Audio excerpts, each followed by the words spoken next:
Hola hermanos, en este día yo les quiero compartir una historia de un personaje que es famoso en la Biblia, que es Esteban. La Biblia no menciona mucho respecto a él, pero su historia es muy interesante y de la cual podemos aprender mucho en estos días. Él empieza a ser elegido en el capítulo 6 de Hechos, en el versículo 5, por si quieren leer la historia. Él es elegido como uno de los diáconos. Esto es que él iba a ayudar a los apóstoles a llevar a cabo las tareas que se tenían que realizar en la iglesia. Esto fue porque él era un hombre lleno de gracia. La Biblia dice que él era un hombre lleno del Espíritu Santo y un hombre lleno de fe, y por eso lo eligieron. Entonces él comenzó el ministerio. Decían que él predicaba la palabra y que mostraba sabiduría cuando hablaba.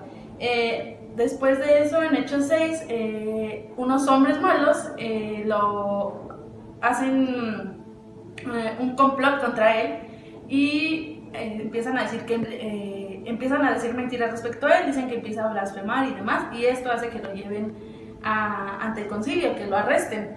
Esteban, ya estando ahí, si ustedes recuerdan la historia, pues cuenta toda la historia de Israel, desde cuando empezó y cómo fue a través de la historia, y hace mucho énfasis respecto a la infidelidad que muestra Israel en su historia desde siempre. Como sabemos, él ha ido abandonando a Dios aun y cuando lo han tenido ahí.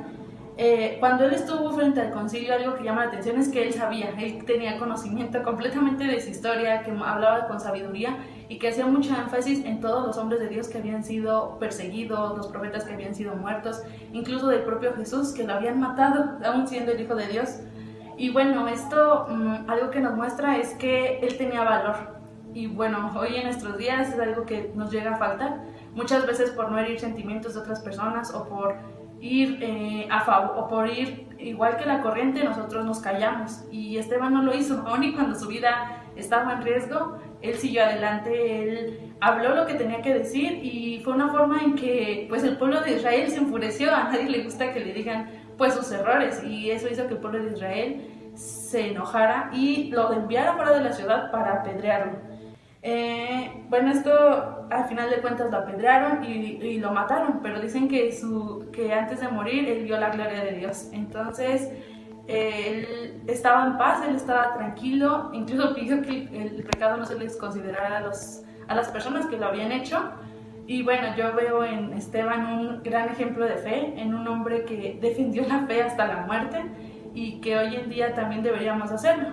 Realmente ya es algo que no se da tanto, y que a lo mejor no vamos a llegar hasta la muerte, pero que debemos de defender nuestra fe, debemos de compartirla, no debemos de quedarnos callados, y a veces es algo que nos cuesta trabajo, sino que debemos de continuar con nuestra convicción, con nuestra fe, seguir con valor. Y bueno, dice que en Juan 16:33 dice que Jesús ha vencido el mundo, que tendremos aflicción, pero él lo ha vencido. Entonces yo creo que Esteban se quedó con esa promesa, ¿no? De que a lo mejor tendremos aflicción. Los apóstoles en general, tomando en cuenta el versículo de Hebreos 11:36 al 38, habla de todos los problemas que tuvieron, de que unos fueron apedreados, fueron encarcelados, pues apedreados, en este caso como Esteban, fueron muertos, pero ellos siguieron firmes, ellos siguieron en su fe, y es algo que debemos de seguir nosotros, igual que ellos, mantenernos firmes de nuestra fe, ser fiel aún en cuanto sea bueno, en cuanto sea malo. Nuestra fe debe seguir siendo firme. Y bueno, esa es la palabra de Juan 16:33, es algo que yo creo que Esteban pensaba también en eso, y deberíamos de pensar en eso, que Jesús ha vencido el mundo, y que aunque tendremos aflicción, él siempre nos va a guardar, y aunque no siempre sea bueno, como en el caso de Esteban o de los otros apóstoles, él va a seguir adelante, y debemos de seguir guardando nuestra fe así como él.